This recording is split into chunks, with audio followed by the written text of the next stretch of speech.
Parappukkara panchayat ward 12 പോങ്കോത്രയിൽ SSLC +2 പരീക്ഷകളിൽ വിജയികൾക്ക് അനുമോദനവും വിദ്യാർത്ഥികൾക്ക് പഠനോപകരണ വിതരണവും നടത്തി.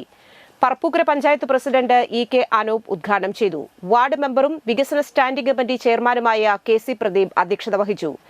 ആരോഗ്യ വിദ്യാഭ്യാസ standing committee chairman NM Pushpakaran മുഖ്യാതിഥിയായിരുന്നു. മികച്ച അധ്യാപക അവാർഡ് നേടിയിട്ടുള്ള ജോസ് ജെ കാളൻ, പോങ്കോത്ര സ്കൂളിലെ പ്രധാന അധ്യാപിക TP Sheeja, Kudumbashree ADS president Sunitha Raveendran എന്നിവർ പ്രസംഗിച്ചു.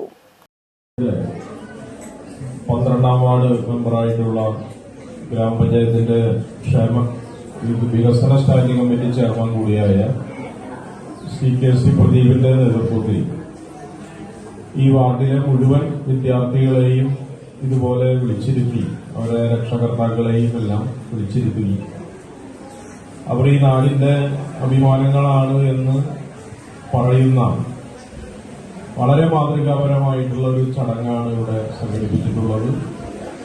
ഇത്തരമൊരു അനുമോദന സമ്മേളനം സംഘടിപ്പിക്കുന്നതിന് വേണ്ടി നേതൃത്വം നൽകിയ ഇത് ഉന്നത വിജയം നേടിയ SSLC +2 ഉന്നത വിജയം നേടിയ മുഴുവൻ വിദ്യാർത്ഥികളെയും അതുപോലെ തന്നെ നല്ല രീതിയിൽ പഠിച്ചു മുന്നേറുന്ന വിദ്യാർത്ഥികളെയും അവർക്ക് എല്ലാവിധ പിന്തുണ നൽകുന്ന രക്ഷാകർത്താക്കളെയും ഒരിക്കൽ കൂടി അഭിനന്ദിച്ചുകൊണ്ട് ഈ പരിപാടിയുടെ അധ്യക്ഷനായി നമ്മുടെ പഞ്ചായത്തിന്റെ ആരോഗ്യ വിദ്യാഭ്യാസ സ്റ്റാൻഡിംഗ് കമ്മിറ്റി ചെയർമാൻ NM പുഷ്പാകരനെ ക്ഷണിച്ചുകൊണ്ട് ഞാൻ വാക്ക് നിർത്തുന്നു. എല്ലാവർക്കും